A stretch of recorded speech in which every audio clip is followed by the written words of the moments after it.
Assalamualaikum warahmatullahi wabarakatuh. Selamat datang di Delas Counting Channel. Pada pertemuan kali ini, kita akan membahas account. Hai Sobat Akuntansi, dimanapun Anda berada. Jumpa lagi di Delas Counting.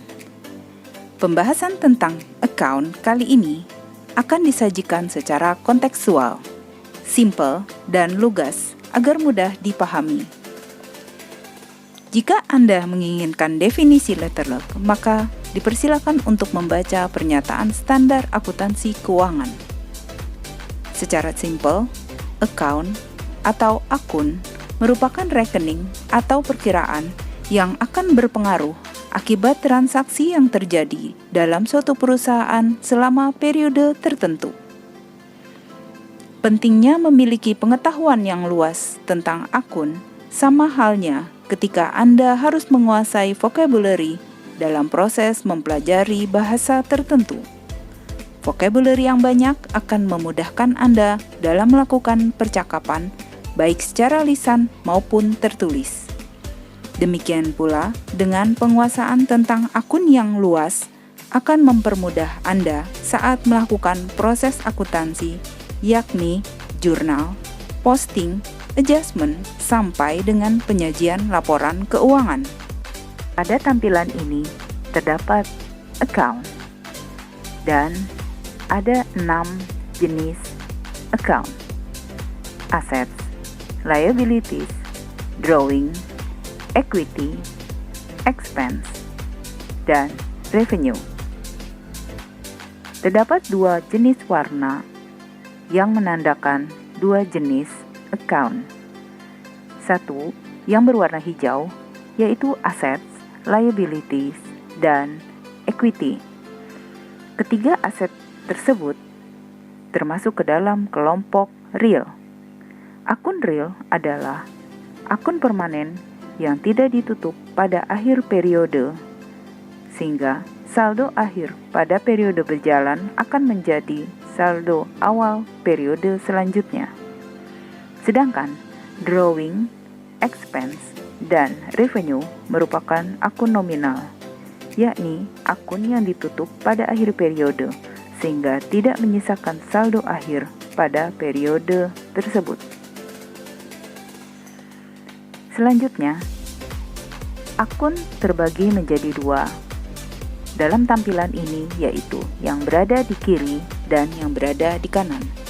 Untuk akun yang berada di kiri, yakni assets, drawing, dan expense, merupakan akun yang mempunyai saldo normal debit. Artinya, letak akun tersebut akan berada di debit jika terjadi transaksi penambahan atas akun tersebut. Sebaliknya, liability, equity, dan revenue yang berada di daerah kanan menandakan bahwa akun tersebut mempunyai saldo normal berada di kredit. Jadi, jika ada transaksi yang menyebabkan akun tersebut bertambah, maka penambahan tersebut berada di sisi kredit. Baiklah, kita akan ulas satu persatu akun tersebut. Pertama, assets. Aset adalah kekayaan yang dimiliki oleh perusahaan. Terdiri atas 3, yakni current assets, non-current assets, dan other assets. Kelompok current asset yang pertama adalah cash. Cash terdiri dari 2, yaitu cash on hand dan cash in bank. Pembagian ini berdasarkan letak penyimpanan uang kas. Cash on hand, cash yang di dalam perusahaan, dipegang oleh kasir atau bendaharawan dan ditempatkan di dalam brankas. Sedangkan cash in bank berada di dalam bank dengan jaminan keamanan. 2. Petty cash. Petty cash adalah uang kecil yang disediakan oleh bendaharawan petty cash untuk pengeluaran sehari-hari yang tidak layak jika dibayarkan dengan menggunakan cek. 3. Marketable securities adalah penggunaan uang yang menganggur atau dana yang tersisa atau dana yang dicadangkan atau idle cash untuk pembelian investasi jangka pendek atau surat-surat berharga dengan tujuan dijual kembali dan mendapatkan capital gain. 4. Account receivable adalah tagihan kepada pihak luar akibat adanya penjualan secara kredit ataupun peminjaman uang kepada pihak luar pada masa lampau. Dengan kata lain, account receivable atau piutang adalah uang perusahaan kita yang berada di pihak luar. 5. Notes receivable adalah piutang dagang yang akan dibayar secara bersyarat atas persetujuan kedua belah pihak. Dapat diikuti dengan bunga ataupun tidak berbunga. 6. Accrued receivable adalah tagihan kepada pihak luar diakibatkan adanya jasa yang telah diberikan kepada pihak luar, namun pembayarannya masih dalam keadaan faktur atau belum dibayar. Termasuk dalam accrued receivable adalah interest receivable, yakni piutang bunga. Jadi kita masih mengharapkan bunga dari pihak luar. Berikutnya, commission fee. Umumnya, pekerjaan yang sudah dilakukan oleh perusahaan namun komisinya belum diterima dinamakan commission fee. Dividend receivable adalah piutang dividen yang akan diterima oleh perusahaan di masa yang akan datang. Royalty receivable adalah hak royalti atas hak cipta atau hak lainnya yang akan diterima oleh perusahaan, etc. Ketujuh, prepaid expense adalah pembayaran dibayar di muka oleh perusahaan sebagai customer atas fasilitas yang akan diberikan di masa yang akan datang.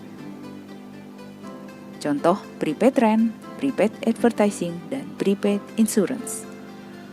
Untuk prepaid rent berarti perusahaan telah membayar sewa untuk masa beberapa periode ke depan dan sudah dibayarkan di awal. Untuk advertising atau iklan dibayar di muka adalah pembayaran untuk premi iklan untuk masa beberapa kali penayangan berikutnya.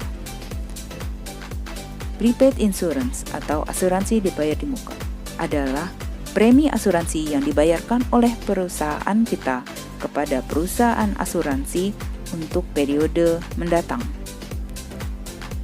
Kedelapan, supplies.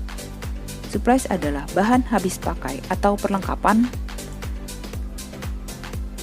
Terdiri dari office supplies, store supplies, dan factory supplies. Pembagian ketiga supplies ini didasarkan atas letak dari supplies tersebut. Office supplies berada di dalam kantor. Contoh barang-barang habis pakai yang ada di kantor adalah kertas, tinta, dan alat-alat tulis lainnya. Store supplies adalah bahan habis pakai atau perlengkapan yang terdapat di toko.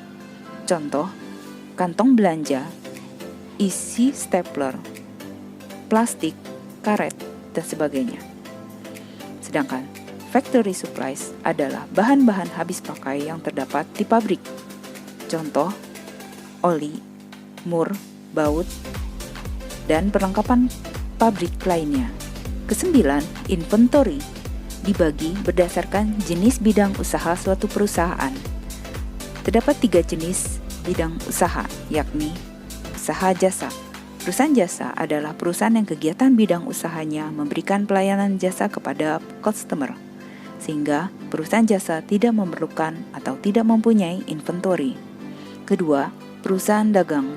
Perusahaan dagang adalah perusahaan yang kegiatan utamanya membeli dan menyimpan, kemudian menjualnya kembali barang tersebut tanpa merubah bentuk kepada konsumen. Persediaan yang terdapat pada perusahaan dagang disebut dengan merchandise inventory. Perusahaan ketiga adalah perusahaan manufaktur. Perusahaan manufaktur memiliki raw material inventory, yaitu barang mentah yang siap untuk diproses menjadi barang jadi. Apabila barang baku atau barang mentah tersebut belum selesai, maka masuk ke dalam work in process inventory, sehingga work in process inventory dinamakan barang setengah jadi dan masih memerlukan pengolahan lebih lanjut untuk dapat menjadi finished goods. Ketiga, finished goods adalah barang jadi yang dimiliki oleh perusahaan industri atau perusahaan manufaktur. Kedudukan finished goods inventory sama halnya dengan merchandise inventory pada perusahaan dagang, sehingga finished goods inventory dapat langsung dijual oleh perusahaan manufaktur.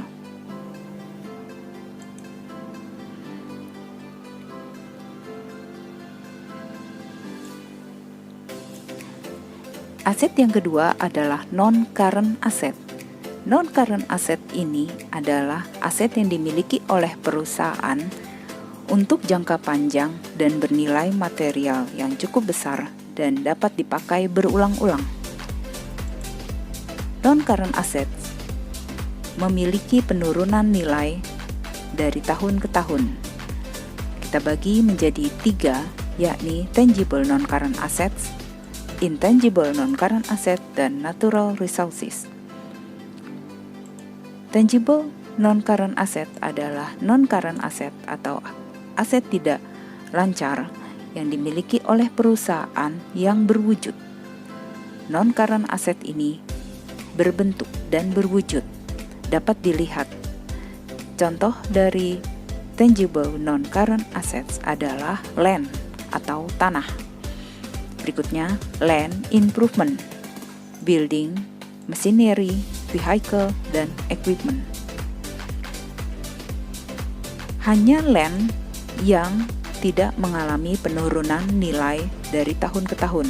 Sebaliknya, land mengalami kenaikan nilai dari tahun ke tahun. Land atau tanah adalah dasar dari pembangunan gedung atau lahan lainnya. Land improvement adalah tanah yang sudah dinaikkan fungsinya dan dapat dimanfaatkan. Contoh untuk parkir.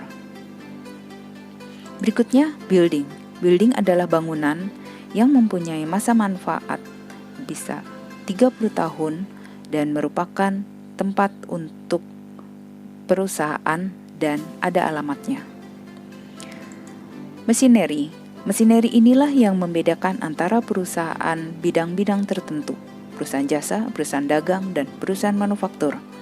Mesin-mesin pada perusahaan-perusahaan tersebut berbeda satu sama lain, dan mesin-mesin ini biasanya dipakai untuk memperlancar kegiatan usaha perusahaan.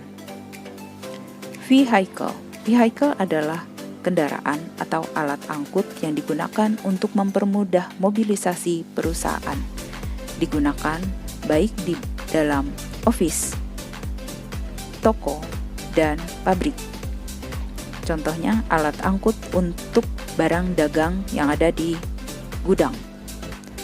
Kemudian kendaraan untuk para manajer yang ada di dalam office. Sedangkan truk ataupun alat angkut lainnya yang ada di dalam pabrik untuk mengangkut bahan baku. Equipment. Equipment ini adalah peralatan yang digunakan keseharian dari perusahaan-perusahaan tersebut. Equipment dapat dikategorikan berdasarkan tempatnya. Ada office equipment, ada store equipment, ada factory equipment. Jenis-jenis office equipment diantaranya printer, pesawat telepon, pesawat telekomunikasi lainnya. Store equipment diantaranya cash register, alat hitung, dan alat timbang. Factory equipment, diantaranya ada tools atau alat-alat yang digunakan di pabrik. Non-current asset berikutnya adalah intangible non-current assets. Contohnya, goodwill, yakni nama baik perusahaan. Nama baik atau goodwill ini tetap akan mengalami penurunan nilai dari tahun ke tahun. Nama baik perusahaan ini dapat diperoleh karena ada nama atau organisasi yang diikuti yang mempunyai kedudukan meningkatkan derajat perusahaan tersebut. Paten. Paten adalah inovasi dari perusahaan yang telah didaftarkan sebagai penemuan dari perusahaan tersebut. Copyright. Copyright adalah hak cipta karena hasil seni ataupun temuan dari penciptaan.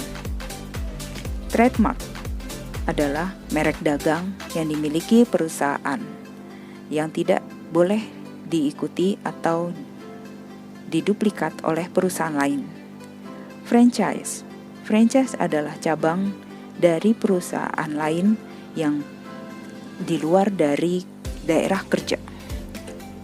Keunikan franchise ini adalah perusahaan dapat mempunyai banyak cabang tanpa harus memiliki modal yang cukup.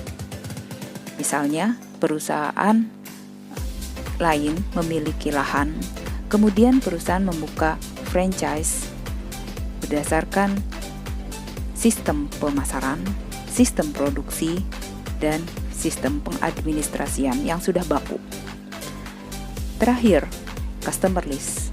Customer list ini adalah data dari pengguna atau customer kita. Customer list dapat diperoleh dari penyedia jasa customer atau database dari perusahaan. Berikutnya, natural resources. Natural resources adalah sumber daya alam yang menjadi bahan utama atau kegiatan utama dari perusahaan tersebut memperoleh hasil.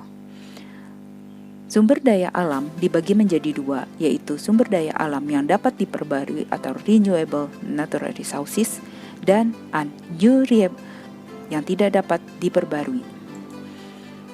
Contoh natural resources yang dapat diperbarui adalah botanical dan biological. Botanical berkaitan dengan pertanian, perkebunan, dan kehutanan. Sedangkan biological berhubungan dengan peternakan dan perikanan. Untuk sumber daya alam yang tidak dapat diperbarui, contohnya minyak atau oil, aluminium, batu bara, nikel, dan sebagainya. Golongan aset yang terakhir adalah other assets. Other assets adalah aset yang tidak dapat digolongkan ke dalam current asset ataupun golongan non-current assets. Contoh other assets adalah building in process dan land in process. Building in process adalah aset kas yang telah dikeluarkan dari current assets, namun penggunaannya belum dapat dikategorikan sebagai non-current assets, sehingga building in process termasuk dalam kategori other assets. Begitu juga dengan land in process.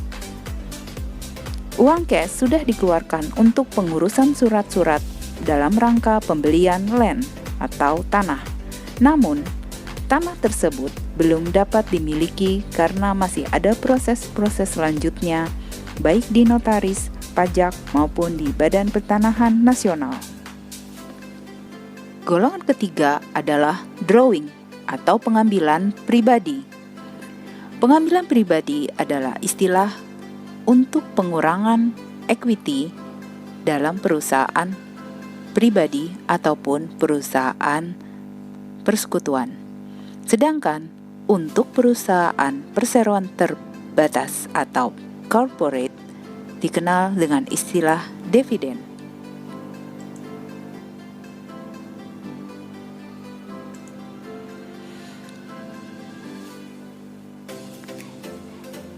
Akun yang ketiga adalah expense. Expense atau biaya. Terdiri dari factory cost, selling expense, administration and general expense, dan other expense.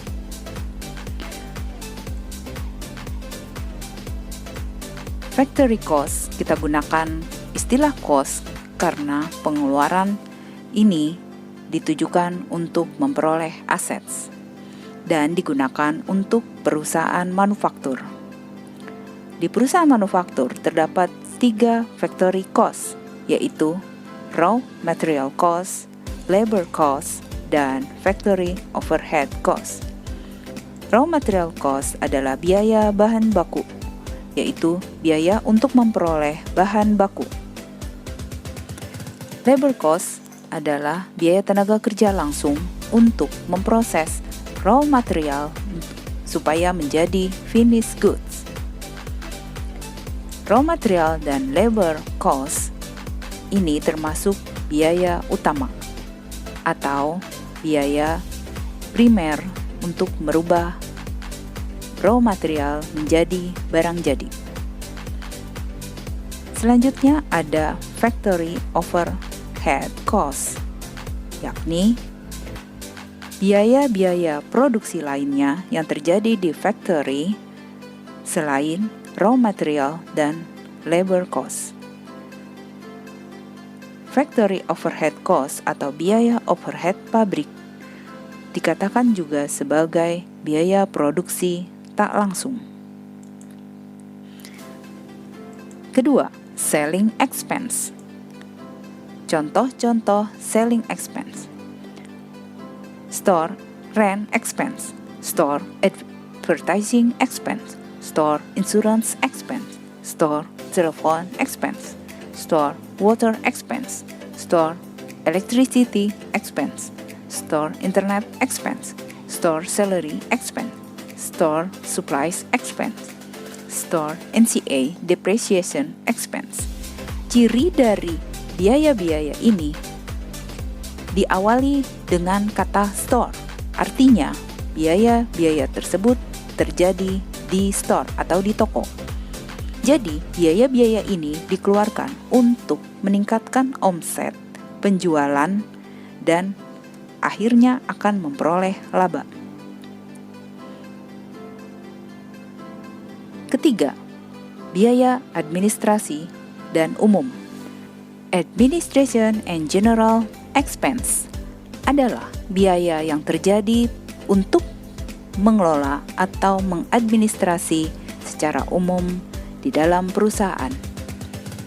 Contoh administration and general expense adalah office internal expense, office electricity expense, office water expense, office telephone expense, office insurance expense, office advertising expense, office rent expense, office NCA depreciation expense, office supplies expense, office salary expense, dan lain-lain. Selanjutnya ada other expense. Other expense ini adalah biaya yang di luar dari operasional perusahaan. Namun, biaya tersebut tetap harus dikeluarkan baik rutin maupun tidak rutin. Yang pertama, bank service charge. Ini adalah konsekuensi bagi keamanan perusahaan yang telah menanamkan atau menyimpan uang di dalam bank. Berikutnya, interest expense adalah biaya bunga yang harus dibayarkan perusahaan apabila perusahaan berhutang. Ketiga, loss on marketable securities. Tujuan dari marketable securities adalah memperoleh capital gain saat sekuritas tersebut dijual. Namun, apa boleh buat, Terkadang perusahaan menderita rugi saat menjual saham-saham tersebut, sehingga mendapatkan kerugian atau menderita kerugian, capital loss. Muncullah akun loss on marketable securities. Terakhir, loss on sale of non-current assets. Non-current assets yang sudah melewati masa manfaatnya ataupun spesifikasinya sudah tidak sesuai lagi dengan kegiatan operasi perusahaan, maka non-current asset tersebut dijual. Dan terkadang perusahaan mengalami kerugian akibat dari penjualan non-current asset tersebut, sehingga muncullah loss on sale of non-current asset. Demikian penjelasan untuk other expense. Akun liability. Liability adalah kewajiban yang harus dibayarkan oleh perusahaan kepada pihak luar akibat adanya jasa yang telah diterima dari pihak luar kepada perusahaan. Liability atau liability terdiri dari short-term liability dan long-term liability.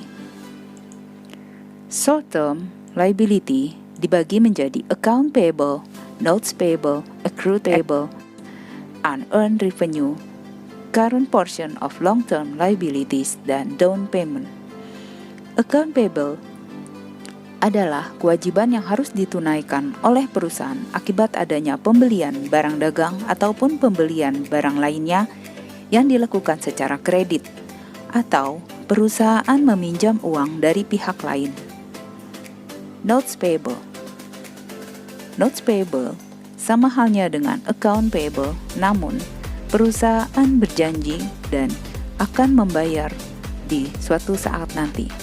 Perjanjian tersebut secara tertulis dapat diikuti dengan ditambah bunga ataupun tidak berbunga. Accrued payable. Accrued payable adalah kewajiban perusahaan kepada pihak luar yang fasilitasnya sudah kita peroleh pada saat lampau. Contoh, store telepon payable, store water payable, store electricity payable, store internet payable, office internet payable, office electricity payable, office water payable, office telepon payable, salary payable, tax payable, dan interest payable, dan lain-lain. Contoh-contoh ini biaya sudah kita peroleh, baik biaya telepon, biaya air, biaya listrik, dan internet, termasuk biaya gaji, pajak, dan bunga. Namun pembayarannya belum kita lakukan, sehingga termasuk ke dalam kelompok accrued expense. Unearned revenue adalah pendapatan diterima di muka, yakni para konsumen memberikan dana untuk uang muka pembayaran, sedangkan perusahaan menerima, dan dalam hal tersebut perusahaan belum memberikan pelayanan jasanya. Contoh, unearned rent. Perusahaan mempunyai sewaan dan konsumen sudah membayar uang sewa, sedangkan konsumen belum masuk untuk menyewa. Unearned advertising adalah pembayaran dari konsumen berupa uang muka iklan yang akan ditayangkan di masa yang akan datang. Unearned insurance adalah premi asuransi yang dibayarkan customers kepada perusahaan dan perusahaan belum memberikan klaim asuransi dalam bentuk dana kepada konsumen. Keempat, current portion of long-term liabilities adalah bagian dari long-term liabilities yang akan segera jatuh tempo dalam waktu 1 tahun. Long-term liabilities yang umurnya lebih dari 1 tahun harus dipisahkan dana pembayaran untuk 1 tahun ke depan menjadi current portion of long-term liabilities. Jadi dalam 1 tahun ke depan kita sudah menyediakan dana untuk pembayaran hutang jangka pendek. Kelima, down payment atau uang muka pelanggan. Untuk mengukur kesediaan konsumen atau kesungguhan konsumen membeli barang dagangan kita, maka perusahaan menerapkan DP atau down payment. Down payment yang diberikan dari konsumen kepada perusahaan kita tidak boleh digunakan untuk apapun sebelum seluruh harga barang tersebut dibayar secara tunai. Down payment ini merupakan hutang jangka pendek. Dan biasanya down payment ini sulit untuk dikembalikan karena alasan tertentu.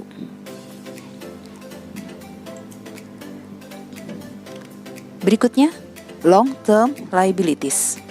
Terdiri dari investment liabilities, mortgage payable, bond payable.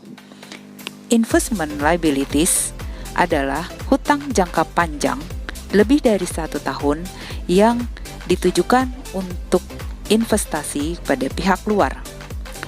Mortgage payable adalah hutang hipotek kepada pihak bank. Jadi, perusahaan menggadaikan atau memberikan surat-surat berharga atas kepemilikan tanah, kendaraan, atau bangunan kepada pihak bank untuk mengucurkan dana yang dibutuhkan oleh perusahaan dan dilunasi dalam waktu panjang. Bond payable. Bond payable adalah contoh obligasi perusahaan membutuhkan dana untuk perluasan usaha, sehingga perusahaan mengeluarkan surat hutang dan menjualnya kepada masyarakat. Masyarakat diberi keuntungan berupa bunga yang harus dibayar dalam waktu 3 bulan atau 6 bulan sekali selama masa peminjaman hutang obligasi tersebut. Akun berikutnya adalah equity atau modal. Equity dibagi berdasarkan kepemilikan modal dari suatu perusahaan. Ada proprietorship atau perusahaan perseorangan, partnership atau persekutuan, dan corporation atau perseroan terbatas. Untuk perusahaan perseorangan, equity-nya terdiri dari individual equity, drawing yaitu pengambilan pribadi. Untuk partnership, terdiri dari partner equity, dan drawing dari masing-masing anggota.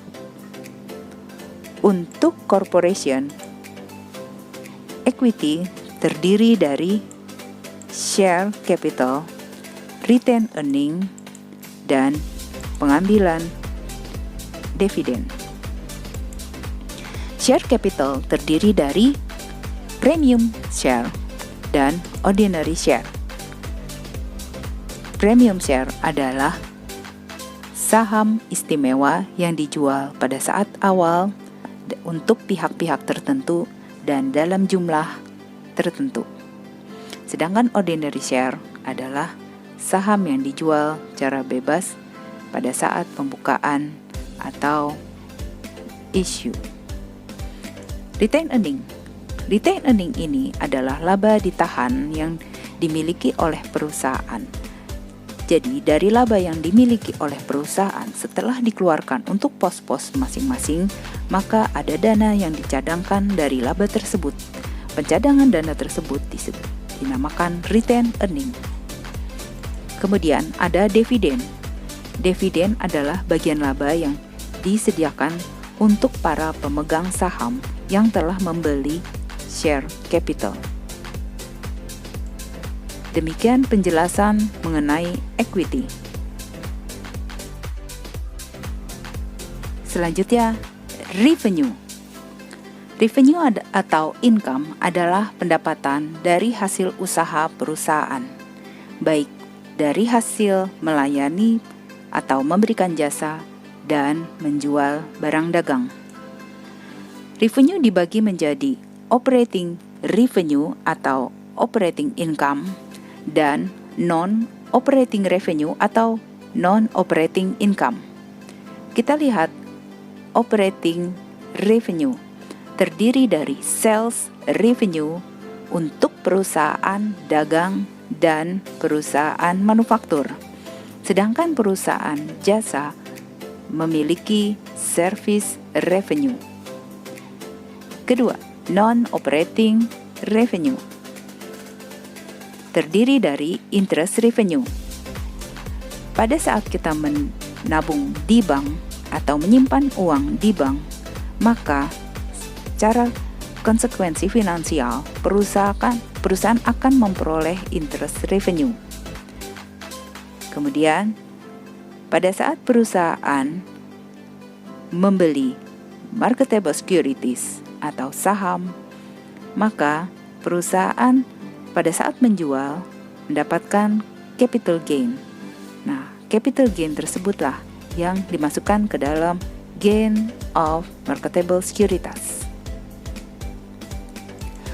Pada saat perusahaan sudah menghentikan non-current assets dan berniat untuk menjualnya, maka apabila penjualan non-current asset tersebut memperoleh laba, maka muncul akun gain on sales of non-current asset.